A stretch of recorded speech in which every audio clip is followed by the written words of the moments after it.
Good evening and welcome to Tennessee Volunteers Live here on the Voice of College Football Network.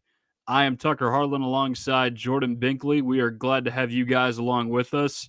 If you like what you see here on the Voice of College Football Network, please like, share, and subscribe to Tennessee at the Voice of College Football Network. Helps us out, helps you get closer to content you enjoy, and it helps us interact with you. We really enjoy interacting with you.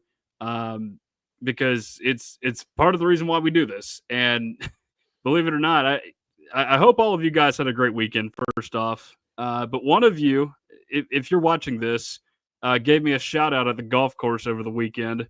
You recognized me, and I seriously would like to know who you are because I appreciate you for watching or listening to me, however that may be.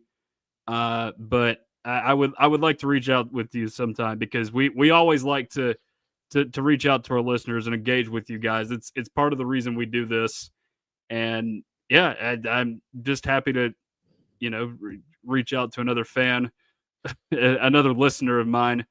But yes, it was a great weekend out there at the golf course. We are officially into the 2025-26 academic calendar now, at least in sports, with the College World Series coming to a conclusion. So that's exciting. We're about to turn the page into July. SEC Media Days is 3 weeks from today. Lots to look forward to, Jordan. Oh yeah, exciting. I can't believe someone noticed you at the golf course. That's so cool. It happens now and again, every now and again, probably because of my previous occupation. But yes, it happens every now and again, believe it or not. Jordan, how was your weekend? I know you were not feeling great for some of it, were you? Well, yeah, I don't know what I have, but I've been sick for a little bit now, and I tried to work past Thursday and Friday, and I work like a delivery job, and man, it hit me hard on Friday. I got to a point where I was so hot in the trucks, and I think it was because I was sick because, I played sports like most of my life. I like working out in my free time, so I've never had any issues like this before, but my body like completely started like shutting down. Like my legs were completely locking up. I was having cramps all over. I couldn't like continue working. Like I would try to like grab the steering wheel and my hand would lock and I couldn't like close my fingers. And I had to like call like my supervisors and stuff. And I'm like, I can't finish my route. I'm like, I can't even like drive right now. Like I need to like sit here for like 20 minutes. And it was bad. Like I laid outside of the grass for a couple minutes outside of like a person's home for a second when I was delivering packages. It was rough. It was scary for sure. But I'm feeling much better now. I got a lot of rest the day later. I've been drinking a lot of electrolytes, a lot of water. So I feel pretty good now. Oh, you got to drink all the electrolytes you can get. I had to drink that when I was out on the golf course. Get me a Powerade, just get me something to make myself feel a little bit better. It was hot out there. It's going to be hot here for a long time. Don't you just love how it happens when it goes from like rainy every now and again and like kind of moderate temperatures outside to just, hotter than the surface of the sun here in Tennessee all of a sudden? Yeah, it's unbearable. And I feel like the rain has to play a factor into it too, because man, it's like hard to breathe going outside right now. It's so hot. Yeah. Well, enough talk about the sweltering heat. Hopefully Tennessee can get hot on the recruiting trail here soon. And it looks as if that will probably be the case here in the coming weeks. But we do have some not so great recruiting news to discuss with Tennessee to open the show. Tennessee lost a commitment in 3-star wide receiver Tyron Evans out of North Carolina. He was one of 2 wide receivers committed in the class. And it looks like a bit of a loss right now, but I do believe this is a sign of things to come. It may not be for the reason that most of you guys think, but I do think Tennessee will ultimately upgrade from Tyron Evans in this recruiting cycle. Yeah, like I've said like a million times before, I feel like a broken record saying this. I mean, like until I see like Tennessee starting to struggle at the wide receiver position, I'm not going to be concerned yet. I mean, I have not seen it in my lifetime. I know like before my lifetime, Tennessee's receivers were always decently good. I mean, even on the bad teams, Tennessee has still had receivers go to the NFL. So I mean, it sucks losing Evans, but I mean, I think Tennessee can reload, and I think that they'll be just fine. Yeah, I would think that is probably the case too. Looks like, by the way, he is going to flip to Miami um, here in the next couple of days, which is interesting because that would be the second previous commitment that Tennessee has lost to Miami in the 26 cycle. Um, but again, only a 3-star. Like, no offense to the kid, but Tennessee can do better than that. It already has done better than that with Tyreek King in this class. Of course, he's from right here in Tennessee, from Knoxville Catholic, so he's one of the higher rated receivers in the class. And I'll get to it in a bit, but I do think there is somebody else Tennessee can get in this class. I know some of you think it's probably Tristan Keys that will flip to Tennessee, and he was up here a couple weekends ago now and seemed to enjoy his visit. But I don't think that's actually what's going to happen. This kind of feels like one where the guy is going on visits and just kind of teasing people that he's going to flip elsewhere, but it doesn't feel like he's going to flip to Tennessee. I don't think. Yeah, I mean, of course, it would be cool if he did come to Tennessee. I mean, considering that he's a 5-star talent and everything. But I mean, like, I don't know. We see a lot of recruits going around, like making the best out of their situations and enjoying their time while they can. And why not? Why not too? I mean, you're only young once and everything. I mean, might as well have fun while you have it. But I mean, it would be cool if Tennessee got Keys for sure. Yeah, it just doesn't look like that's what it's going to get right now. But who knows? He could flip. These kids are not really committed until signing day. You just never know. Um, but he could flip. You never know. So looking at what Tennessee's got right now, of course, the only thing it doesn't have is a running back. We do know Savion Hyder was here this weekend, which is a get that would be huge for Tennessee. A 5-star running back. You just don't see those guys very often. So it would be important for Tennessee to try and land him. Obviously, Faison Brandon is the crown jewel of your class. You got another 5-star in Gabriel Osenda on the offensive line. Carson Sneed confirmed that he is still looking around in different places right now. So he is not entirely committed just yet, I would say. That's, of course, the tight end from Donaldson Christian. You've also got, on the defensive side, you got C.J. Edwards and Zach Groves on the line. You've got linebacker Braylon Outlaw, who shut down his commitment, or his recruitment, excuse me, a couple weeks ago. And then you've also got K.J. McClain and Luke Thompson at safety. And then you got your lone 27 commit in linebacker J.P. Peace. Yeah, and I didn't get a chance to last week, but I was reviewing Luke Thompson's highlights, and he's looking pretty good, a lot better than I expected from the film that I was watching. Really good at like changing, like making plays in like the open field, like reading the quarterback and everything. I was very impressed from what I saw from him. But yeah, excited about the recruits. Yeah, we've got a couple more that are potentially trending to commit, or they are trending to commit to Tennessee. 3 guys to keep an eye on right now. You've got Kamari Blair on the offensive line. I've mentioned this guy several times. 4-star from Clarksville, Tennessee, so would be an important in-state get for the Vols up front. Tennessee offered him really not that long ago, and he's been very, very interested in Tennessee from the get-go. And then you got 2 guys that could potentially commit here in the next 2 weeks. You've got defensive lineman Darion Albert, who will announce his commitment on July 1st. He is from Jackson Academy down in Jackson, Mississippi, 4-star interior defensive lineman. It sounds like Tennessee and Chapel Bill out there in North Carolina are the 2 that are pursuing him most closely. But I did see where On3 said that he is more than likely going to commit to Tennessee. And then today it came out that athlete or receiver / defensive back Joel Wyatt is between Tennessee and Vanderbilt. He is a 4-star, and he is an in-state target as well. He is from the Webb School down in Bell Buckle, which is near where Jordan had his little misadventure down there at Bonnaroo last weekend or a couple weekends ago.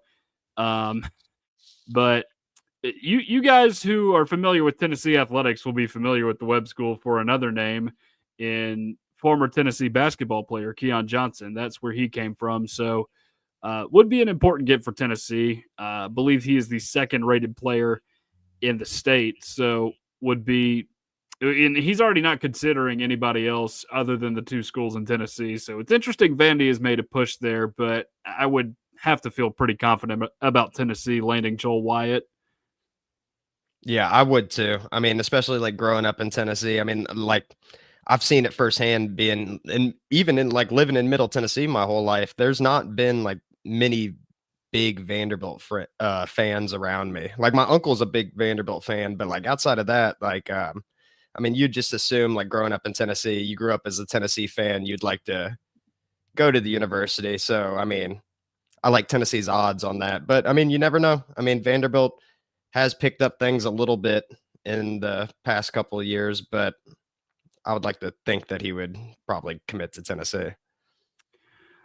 All right, so that's about all the recruiting talk I got this week. We'll update you on any commitments if we find them, or if Tennessee gets them. But right now, not a whole lot else other than commitment dates and that one decommitment from Tyron Evans to discuss.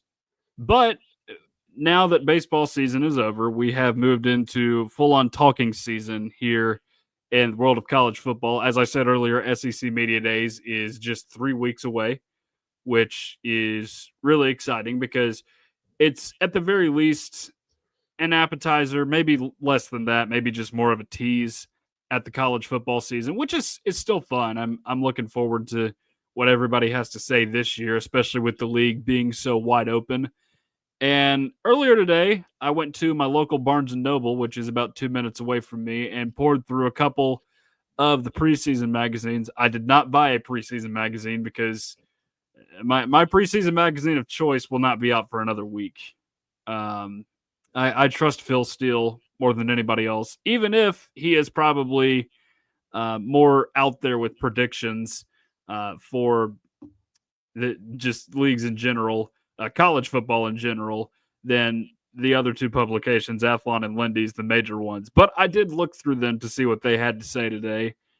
I felt very out of place in Barnes and Noble. I always feel out of place when I go there. Just not a place that I venture to often, except for that one time a year when I have to acquire a preseason football magazine. So I went in there today and read up what I could on what the experts think of Tennessee football this season.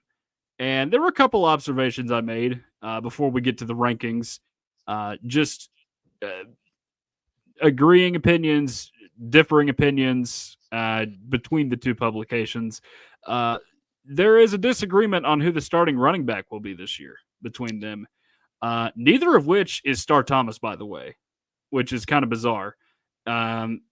Yeah, it looks like Athlon has Peyton Lewis as the starting running back, which is kind of fascinating just based on the fact that he was behind the guy who I think many of us think will be the starting running back this year, and Lindy's thinks will be the starting running back this year, and that is, of course, the Carnes Beaver himself, Deshaun Bishop. I certainly think that's who the starting running back will be. What about you, Jordan? Oh, I'm in complete agreement there. I really liked what I saw from Bishop last season. Like before the injuries and stuff, I thought that he seemed like a very promising back. And honestly, I honestly don't even see Peyton Lewis being the second running back on the team. I mean, I could be wrong. I could be wrong. He could have stepped it up a lot this offseason, but I don't see him even being the backup, to be honest. Yeah, that threw me for a loop a little bit, just seeing Peyton Lewis in there as the starter as opposed to one of the other guys that we had mentioned earlier.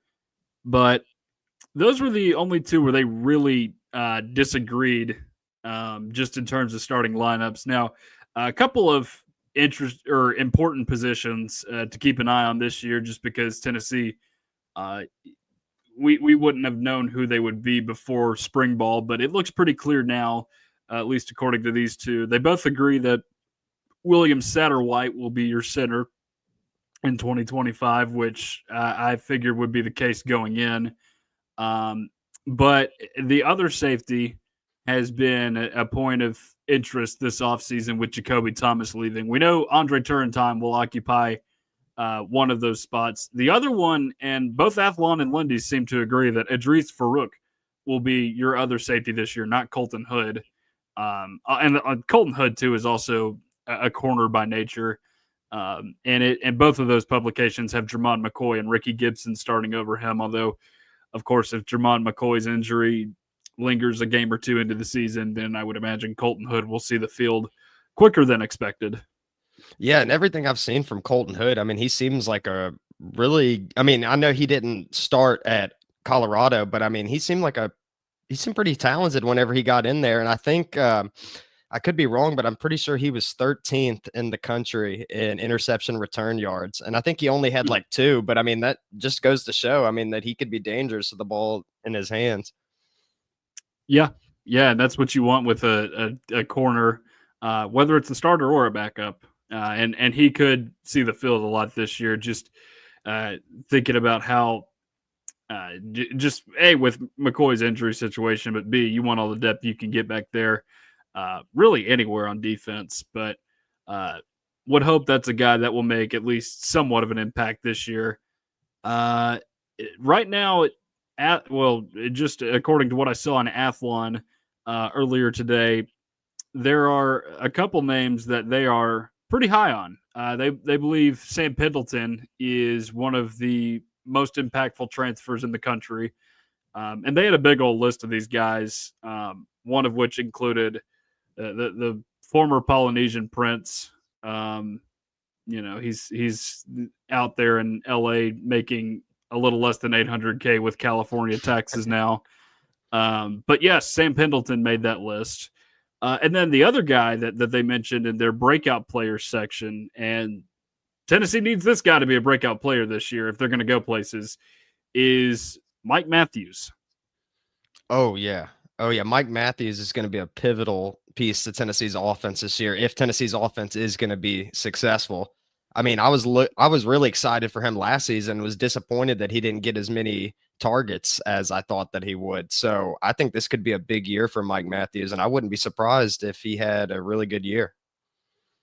Yeah, one would hope that he has a really good year coming in as a 5-star prospect and a guy that looked like Tennessee forced some pieces out in favor of too. Guys like Chaz Nimrod, Caleb Webb, Squirrel White, they're all at other places now because you had high hopes for this kid that you brought in out of high school in Mike Matthews, and that's a part of Josh Heupel's grand scheme of things.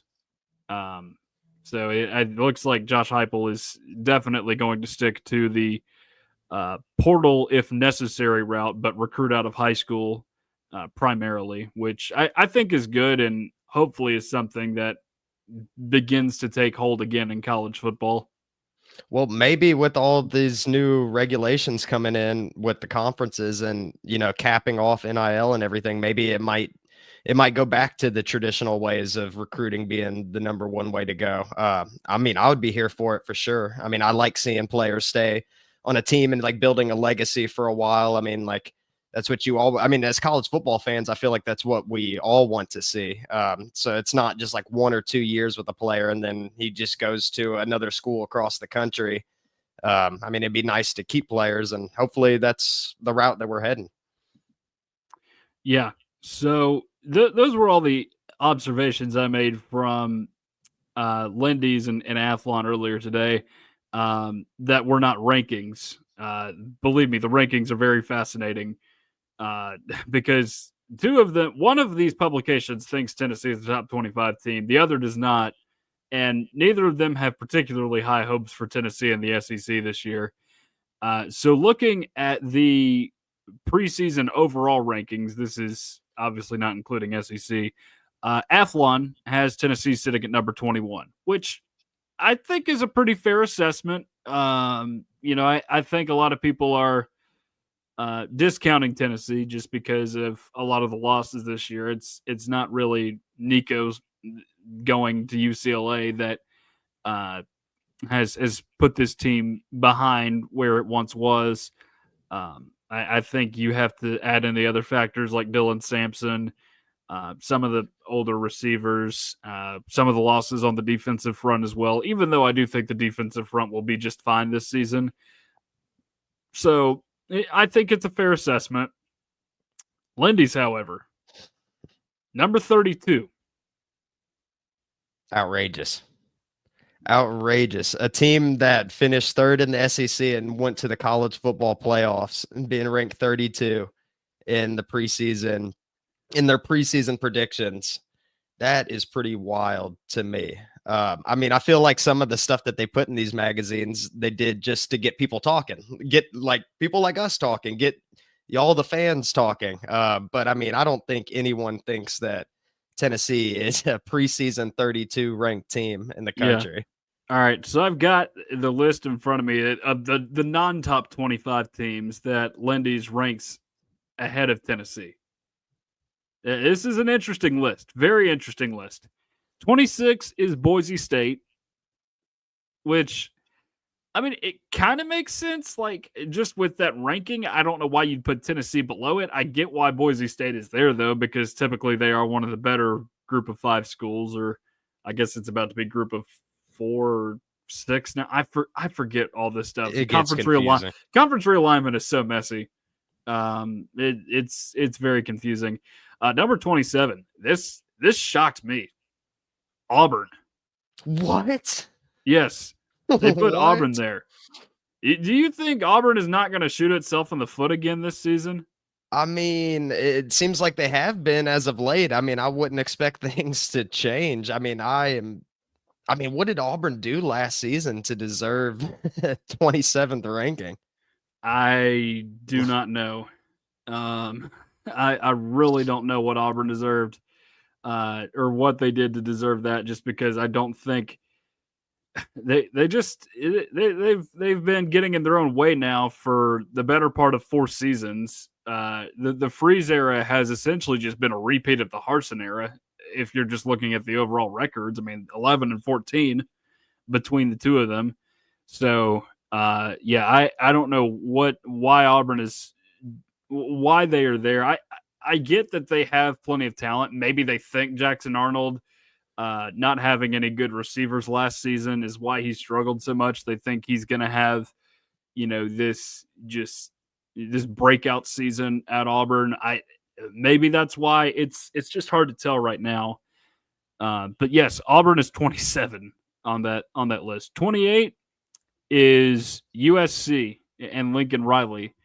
And they should be better at quarterback than they were last season with Miller Moss. It kind of makes sense to put them on there. Traditionally, USC is a power, although they have, like Tennessee, been wandering in the wilderness for quite some time. The Clay Helton era was not particularly kind to them, although I guess they had Lane Kiffin before, who was also not stellar there. And then now Lincoln Riley, he's not, other than make it to the Pac-12 championship and lose twice to Utah and then to Tulane in that Cotton Bowl, I guess. What has he done there? They won just 8 games in Caleb Williams last season there. So I don't really think you can trust Lincoln Riley by any means. No, I mean, like, outside of a Heisman Trophy, I mean, it doesn't seem like they've really had too much to cheer about. But I mean, I'm not too upset with them being. You said 28, right? Yeah.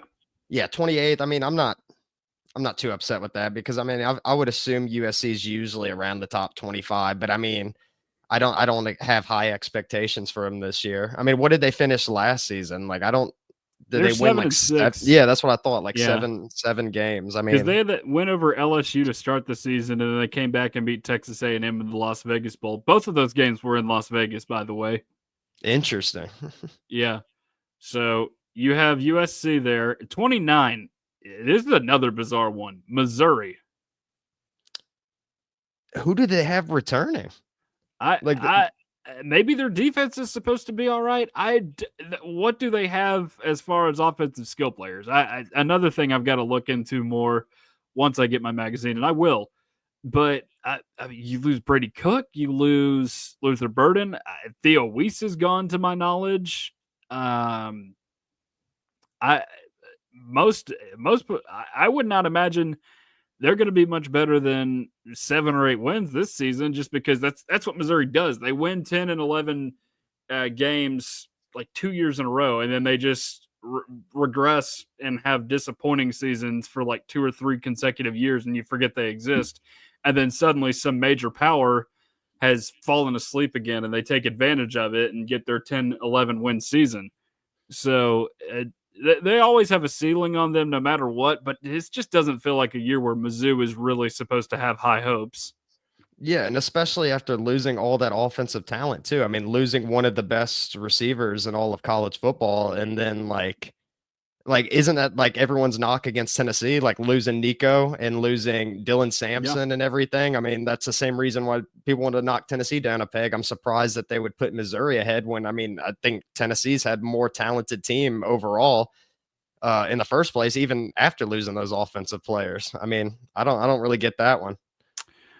30, you have got Washington, which is another program like Missouri. Really just takes advantage of major powers being down.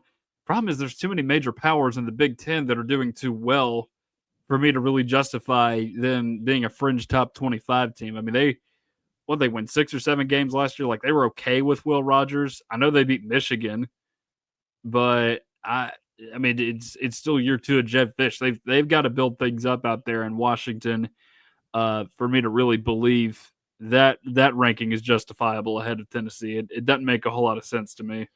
Yeah, especially you said like winning like 6 or so games. I mean, and being in a loaded Big Ten conference, like You call it loaded, it's really only like 3 or 4 teams, and the rest of them are just mediocre. You know, people want to overlook that, but it's the truth. The Big Ten has like a few major powers, while everybody else is just a perennial loser. I'm not denying that the powers are powerful, but you don't have the same kind of parity that you have in the SEC. yeah, but I mean, things could change though with Oregon and USC in there now. I mean, you never USC's know. got to wake up. Nebraska's got to wake up. They're all asleep right now. Well, Nebraska's had the same problems that we've had for a long time. Oh, they're worse. They're way Oh worse. yeah. Oh yeah. Their floor, excuse me, has been like 3-9. The Scott Frost era just that destroyed them. That destroyed a lot of their legacy. Just like the 10 years before Josh Heupel got hired, destroyed a lot of Tennessee's legacy. Speaking of legacies, well, not really, because this program doesn't have much of a college football legacy. Does have a little bit of a basketball legacy, though, and that is Indiana, who is 31, the last team ahead of Tennessee. I don't know, maybe just riding high off last season is what the rationale is here. But, I mean, outside of last season, when have you ever known Indiana to be a football power? Never. The only thing I can think of Indiana in the recent, I mean, besides what they did on the field last year, I mean, we talked about it before, that quarterback that had like 20 or something like that. He had like the number 20 or 22 or something like that. That's the Richard only thing. Lego? Yeah, that's the only thing I could think of when I think of Indiana. Well, That and what's his name? Michael Penix used to play there yeah. briefly. Well, I do remember going to that Gator Bowl, Tennessee down 22-9 in the final 5 minutes and coming back and winning 23-22. The one shining moment of Jeremy Pruitt's career, if you could even call it shining, because JG still threw a pick 6 in that game.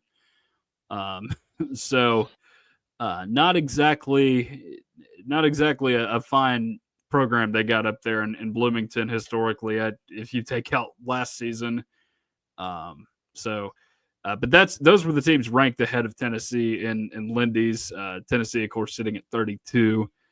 Which it doesn't make a lot of sense, honestly. I could see them getting booted out of the top 25 at some point as the season goes on, but not before the season starts. I feel like that's kind of wrong. But I'm sure these SEC preseason projections will interest you more than the preseason rankings that I've just given you in the top 25, or I guess 140. Because you have all the other teams underneath Tennessee. But let's get into those SEC preseason rankings from both publications. We'll start with Athlon. or we can really just line these two up either way. Athlon and Lindy's both think Texas is going to win the SEC this year, and I'm gonna be honest. It's not impossible for Texas to lose 3 games before mid-October. It's not impossible. They go to Ohio State to start the season. You're at Florida. Who knows what happens there? Maybe Florida's really good, but I could also see Texas winning that game too. A little bit of a toss-up. Oklahoma's not going to stay down forever. They have to go to Georgia later in the season. There's 4 very losable games on that schedule for Texas. I know there's this expectation that Arch is going to take them to the next level, but they lost a ton to the NFL draft. Not to say Texas can't reload or anything, but I think a lot of these publications have been quick to give Texas its flowers without really considering how much it actually lost after last season. Yeah, and I know Texas had they had a pretty decent year last year. I think they finished what? I had it pulled up right here. They were 13-3. Yeah, they were 11-1 in the regular season, and then of course they lost the SEC title game, beat Arizona State in the one good game in the second round that really wasn't even good until the last 3 minutes of the game, and then they lost to Ohio State in that scoop and score with Jack Sawyer. Yeah, and they were probably the best team in the SEC last year, but they couldn't get over the hump against Georgia, lost to them twice. So who's like really expecting them to beat them this year? Like, I know, like what you said, like everyone's buying into the Arch Manning hype, but it's difficult to play in the SEC. And like I said, they had a great year last year, but you can't even overlook Oklahoma. Oklahoma plays them close almost every single year. It doesn't matter how good each one of those two teams are. Oklahoma alone is going to be difficult, not to mention Florida, who's got high expectations going this year with DJ Lagway. And then Georgia, even if Georgia's not near what they used to be, you still like to think that they're going to be a top 3 team in the SEC for the foreseeable future. So, I don't know. I'm not upset with Texas being ranked number 1, but it is going to be a difficult road for sure. Yeah, it makes sense, but I don't think it is as easy as people are chalking it up to be. Number 2, and this is where the polls start to disagree. They're already disagreeing at number 2. You've got Georgia, according to Athlon, which kind of makes sense, even if I'm not a huge believer in Gunnar Stockton. And then Lindy's is going with LSU, which I find that one to be a little bit bizarre. I get that they're going with what they know with Garrett Nussmeier there at LSU, but it's just that's one that's just really strange to me because Garrett Nussmeier is nowhere near as dynamic as, say, a Jaden Daniels or a Joe Burrow. So how can you expect him to win 10 or 11 games when he's essentially just a pocket statue? And then number 2, one of the things that I think is so great about Josh Heupel here at Tennessee is that he has found a way to do more with less.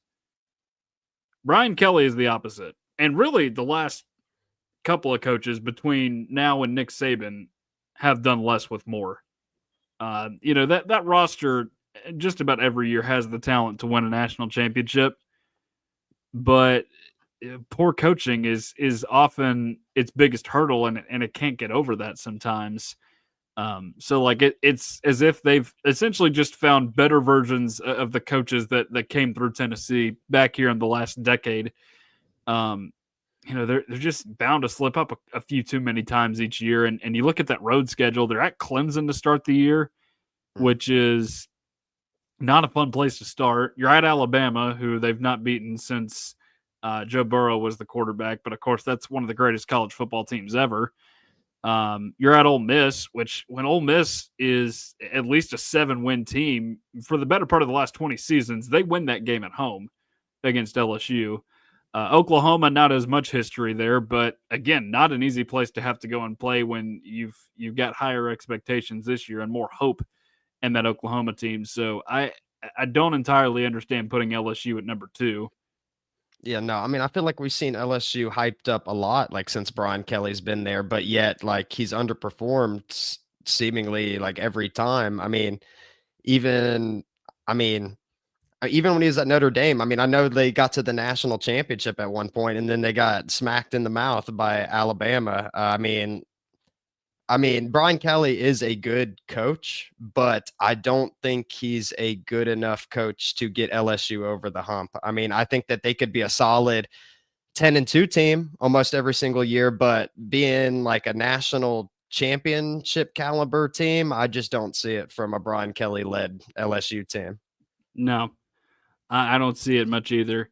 But I do have uh, some other teams on this list, or see some other teams on this list that could overtake them for that number 2 spot potentially. And some people are saying LSU gets to the CFP. We'll see if it happens this year. Bama is going number 3 and number 4 in these lists, respectively. 3 being Lindy's and then 4 being Athlon, which it kind of makes sense. You know, people think Bama's going to be better this year. The schedule's not overly difficult outside of the trips to Georgia and South Carolina. So not at all surprised by that. Georgia is 4 according to Lindy's, which they, like me, do not believe in Gunnar Stockton. But again, they could very well be a CFP team. And a matter of fact, I think they probably are. 5, 6, 7, that is occupied in Lindy's, or Athlon, excuse me, by Florida, South Carolina, and Ole Miss. 5, 6, and 7 in Lindy's is Oklahoma, South Carolina, and Florida. So some agreement that South Carolina and Florida can be in that little window right there. And by looking at the rosters, it makes sense. But it's the same problem LSU has with Brian Kelly. If Billy Napier and Shane Beamer were not the coaches of those two programs, then I would have full faith that they could compete for an SEC championship game. But those are the two coaches there, and I just don't trust them to win when it really matters. Yeah, and plus, like, I feel like South Carolina and Florida being as ranked as high as they are is just solely based on the potential that they think that Sellers and Lagway are going to give respectively. But I mean, if you look at, I'm not sure what Lenore Sellers stats are on the top of my head, but I know that Lagway finished with 12 touchdowns and 9 interceptions. I mean, I know he's got all the potential in the world, like really strong arm, very athletic player, but I mean, he hasn't fully proven himself yet, and he struggled a little bit with injuries. And then, like, I don't know, like it seems like they're just basing it off of the potential of Lagway and Sellers being Heisman candidates in the future. But I mean, I don't know if I'm confident enough to say that that's going to be the case. So I mean, I feel like a lot of this is just based off of hype, to be honest. Yeah, so I liken what Florida did a lot to what Tennessee did in 2019, although Florida did not have a loss anywhere close to Georgia State. But it's the same principle. Bad start to your season, you surge on the back end. Suddenly there's a lot of buy-in to this coach and the program that you've got around it. But what happened after 2019 for Tennessee? They fell apart. Jeremy Pruitt gets fired.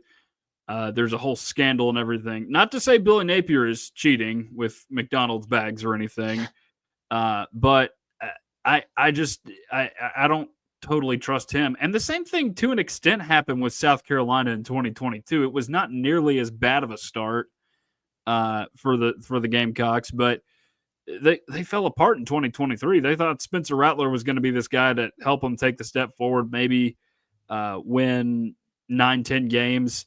But what ends up happening, they go 5-7. They have a horrible offensive line as they're going 5-7. So I'm not saying that will be what happens to either one of these teams, but I do think there's a little bit too much hype attributed to them. The other teams I mentioned in these spots were Ole Miss and Oklahoma. I think people are underestimating Austin Simmons a little bit. I've seen him in some interviews. He seems like a very impressive kid, too. He's already got his degree before he's even started a game at Ole Miss, which is kind of impressive. So it seems like a guy with a good head on his shoulders. And, of course, Oklahoma, you would think, is going to take a step forward. But Venables, the 10-3 season they had in 2023 was kind of it's reminiscent of those Mark Richt 10-3 seasons where like they won 9 or 10 games in the regular season at Georgia. Um, but for the most part, they're just beating up on like the Kentuckys or the Missouris of the world. But once they see a big time opponent or even a 7-5 opponent, in some cases, they're slipping up. That's exactly what happened with Oklahoma in 2020. Yeah, 2023. When they lost to I think both Kansas and Oklahoma State that year, two teams they traditionally beat up on. And you don't have as many just cupcakes in the SEC as you did back in the Big 12. So I do think Oklahoma will be better, but that is somewhat justifiable that they're kind of more toward the middle of the pack as opposed to the top in some of these. Yeah, I mean, I feel like anything will be better than last season for Oklahoma. And like as far as like Ole Miss goes, I mean, I feel like you know what to expect. You know what to expect from Lane Kiffin. They're probably going to have a good offense. I know they're returning some good defensive talent, but they've lost Walter Nolan too, which is going to be a huge hole for them. But I mean, not too surprised with those rankings. I mean, a little bit with the Oklahoma, but like, I mean, I know that they are going to have a better year, or I would assume they would have a better season than last year, especially how they turned things around. All right, looking more into these just for what is ahead of Tennessee. You've got in Lindy's you or Athlon. I keep mixing them up because they're both on my little note sheet here. Athlon has both Texas A&M and Oklahoma at 8 and 9 ahead of Tennessee. Oklahoma again more toward the middle of the pack. Texas A&M at 8 makes sense. You know they're liable to step in crap every now and again. Most specifically 4 to 5 times a year, they always seem to find their way to 8 and 5. It feels like just post Johnny Manziel. Lindy's, on the other hand, has Ole Miss at 8. Again, makes sense. Auburn at 9. I don't know where all this Auburn love's coming from. No, I don't either. And it's not like they're an upper half team by any means, but I don't really understand why you're getting all this attention this year. Like I know they should be better. I do think they'll be a little bit better. I think they'll be good enough to get to a bowl. I just don't see a way past 6-6. Like if they lose to Baylor at the start of the season, that fan base is going to turn really quickly. Yeah. And they very well could lose to Baylor at the beginning of the season too. Yeah, I don't get where the Auburn hype is coming from. Athlon, of course, has Tennessee at 10. Lindy's, however, has Missouri at 10, which we discussed earlier. They are ahead of Tennessee in their overall cumulative college football rankings. And again, we just don't really know what Missouri has coming back this year. Maybe this is kind of a sleeper year for them, but I don't know. I really don't know with Missouri this year. They kind of, I said it earlier, they kind of fade out a little bit after one or two strong seasons because what happens is these more traditional powers wake up, realize that they are still strong, and they beat Missouri. That's what happens. Yeah, and it's seemingly been that way since Missouri's joined the SEC. And I mean, I don't know, like they had a wealth of talent as of late, and then like all the players that we know of, or like all the big names, they're gone now. So I still, like I said earlier, I don't understand any hype with Missouri either. I highly doubt that they do better than Tennessee this season. Yeah. So Athlon has both Auburn and Missouri behind Tennessee at 11 and 12, which that makes sense. I don't think either of those teams, well, one of them could miss a bowl, but I don't think either of those teams will be amongst the worst of the worst in the SEC. Lindy's, however, put Texas A&M at number 12. That doesn't make a whole lot of sense to me. Number 12, and that could mean like they're 6-6, maybe 7-5 theoretically, but I don't really get that vibe from Texas A&M. I think they could probably win. I mean, at the very best, I think they probably win 9 games or so this season. The trip to LSU is one that they've not won at all since they've joined the SEC. And they get some good teams at home too, like Florida and South Carolina are both at home. I know they're at both Notre Dame and Texas. Arkansas on the road is an interesting wrinkle that we haven't seen in a while, just with that game being in Dallas for so long. Who am I missing? They get Auburn at home. They get Mississippi State at home. Like, I don't see a way that they lose more than 4 games in the regular season, just with how beneficial that schedule appears on paper. Even at Missouri doesn't seem intimidating for them. Yeah, and then plus they finished 8-5 last season too. I mean, I don't know. It's a little disrespectful putting them back there. And I'm not no Texas A&M fan by any means, but I mean, like, I don't think they should be that low for sure. No, I think this was at least a positive start for Mike Elko. I know we bash on Texas A&M for going 8-5 seemingly all the time, and they could very well go 8-5 again if they lose another bowl game. It's possible, but I do think that is a little bit disrespectful. 13, 14, 15, and 16 are all symmetrical here. They agree that Arkansas, Vanderbilt, Kentucky, and Mississippi State will be the worst teams in the league in that order. I would argue that you could potentially flip Mississippi State and Kentucky just because it just feels like I keep seeing the Kentucky fans tweet out motivated Mark Stoops on Twitter. I don't know, maybe he is motivated. There's not a whole lot of buy-in from that fan base right now into football. It just kind of feels like that is a tenure that has run its course. Like we mentioned a couple weeks ago with Vince Marrow running off to Louisville to be an assistant GM. Yeah, I already feel like Kentucky's hit their ceiling with Mark Stoops, but like I've mentioned in the past, like you got to realize where you are, like who you are historically, and I feel like if Kentucky was ever to be a powerhouse, they would have been one in like the past 30 or 40 years. So, I mean, if I was a Kentucky fan, I would focus on basketball and just be happy if like 8-win seasons, to be honest. Yeah, and I don't even think that's a reality this season. But that is all I have on the preseason rankings. Bit bizarre to see Tennessee as low as 10 and 11, especially underneath both Auburn and Missouri, according to one publication. Of course, we await Phil Steele anxiously. I know he will have some interesting things to say about Tennessee. Who knows? Maybe he puts them at 13 this year.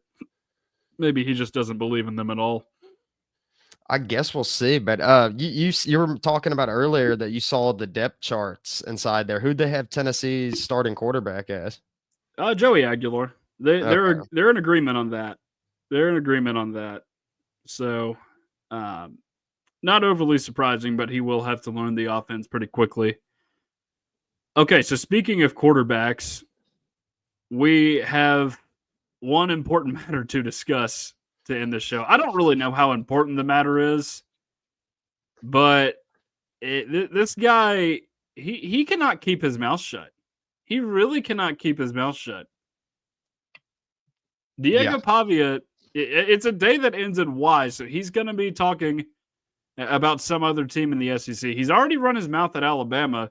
I don't know if you guys saw earlier today, Bama had another quarterback that it's going to see this season run its mouth at it, and Thomas Castellanos basically saying Nick Saban can't save you anymore to Pete Nakos of On 3. Really smart decision there. But, of course, Diego Pavia said Vanderbilt will run Tennessee this season. Is there a guy in SEC football that overestimates his self-importance more than Diego Pavia right now? It sure doesn't seem like it with a quote like that. I mean, we're talking about a guy that is a glorified triple option quarterback. Talking about how he wants to blow Tennessee out of the water. I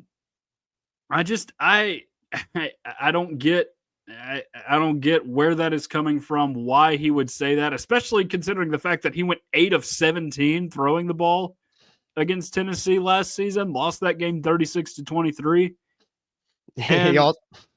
And like outside of Alabama, I get it. You know, you can run your mouth at Alabama all you want. You beat them. That's cool. who else did they beat last season? They beat a 6-win Virginia Tech team that, I mean, equates to roughly a 4-8 SEC team. You beat a 4-8 Kentucky team on the road. You beat a 5-7 Auburn team on the road, and Hugh Freeze, who you've already beaten twice in your college career that you've been in for 10 years too long. And then you beat Georgia Tech, which averages out to probably a 5-7 SEC team. Nobody is going to be surprised by Vanderbilt this season. Everybody knows what Vanderbilt has going into this season now. The book is out on Diego Pavia. It happened to Josh Heupel too. Tennessee wasn't surprising anybody in 2023. And I mean, you look at Vanderbilt's road schedule, other than Virginia Tech at the beginning of the season, I don't think they win an SEC road game, to be completely honest. I mean, the easiest one on paper is probably Tennessee. I'm sure Tennessee will be ready for that game. You've got South Carolina on the road, who they have not beaten in like 15 or 16 years now. You've got Alabama on the road, which you better believe Diego Pavia is a swear word in the facilities there in Tuscaloosa. And then you've got Texas on the road, who everybody seems to be all high on. So I just don't see a way at all in which they win more than like 6 or 7 games this season. And again, they're not taking anybody by surprise. And he didn't just say things about Tennessee and Alabama either. He called out the entire Big Ten too. Not that Vanderbilt will get matched up with a Big Ten team anytime soon while he's in college, but it's just, these guys that are running their mouths, and this applies to Thomas Castellanos from earlier today as well. The quarterbacks that we grew up watching, Jordan, guys like Johnny Manziel and Joe Burrow, who maybe came across as arrogant sometimes, and they could be. Believe me, they absolutely could be. But you know what? They backed it up. They won Heisman trophies. In one case, they won a national championship. They're not out here quitting on their team in the middle of the season or running a triple option offense for a 7-win team, like some of these guys are. Like these dudes have not earned the right to run their mouths. They haven't. No, they beat Alabama once, and they think that they are the next big thing. But Pavia talking about running Tennessee after this year. Why didn't he run Tennessee last year? I mean, they lost by 2 touchdowns. And on top of that, I mean, you already said it, 8 for 17 passing, but he had 104 yards. He had a touchdown, interception, 47 completion percentage.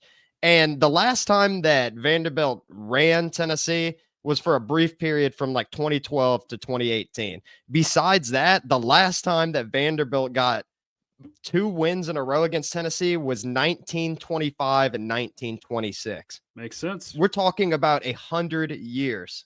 100 years. So yeah, Vanderbilt, you can have your flowers during the Derek Dooley era and a little bit later on, but I mean, there's nothing for Vanderbilt, any Vanderbilt player to be talking about, especially when they lost last year. And then looking at it right here, I mean, the head-to-head record of all time is 81, 32, and 5. That's got to be one of the most dominant series in all of college football. It's not as dominant as Tennessee, Kentucky, but it's close. It's close. Yeah.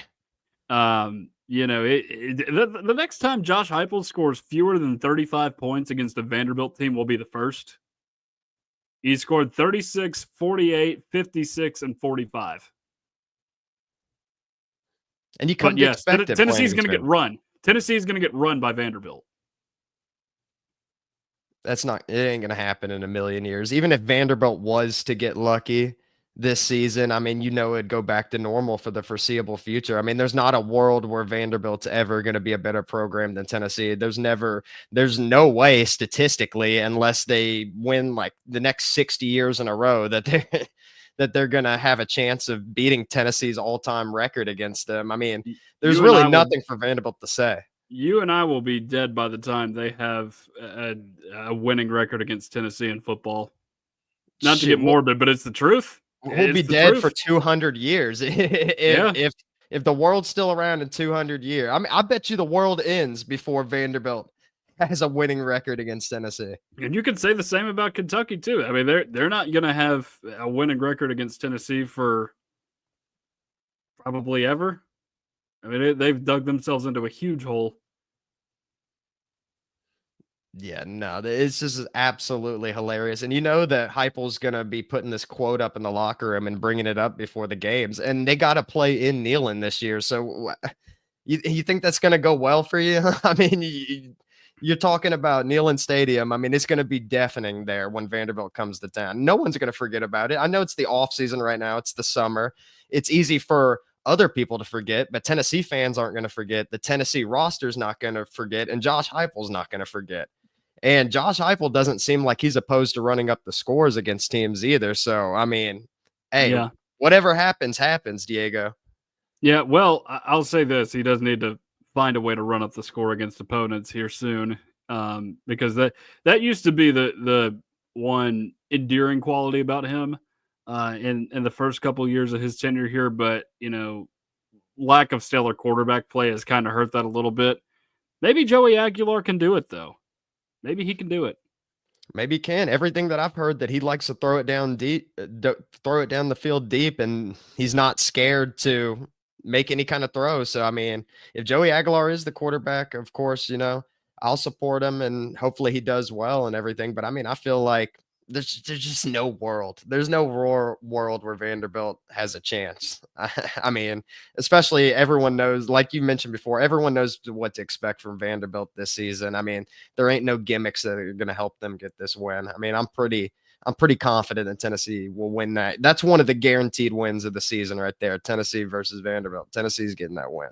Yeah, one would think so. Although I do think Vanderbilt could have a winning record at home this season in SEC play. I think that's entirely possible when you look at Auburn, Kentucky, and Missouri going in there. Three teams that are kind of struggling a bit. I don't think LSU loses to them. But other than maybe Virginia Tech, I do not think they win a single road game this year.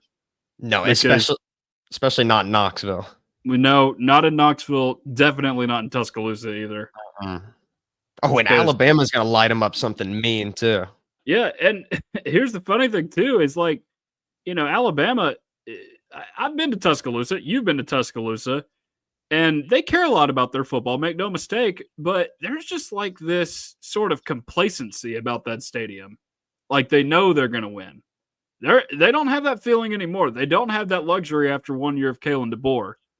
So now their crowd is going to get into it, and you better believe they're going to be ready for Diego Pavia when he gets there.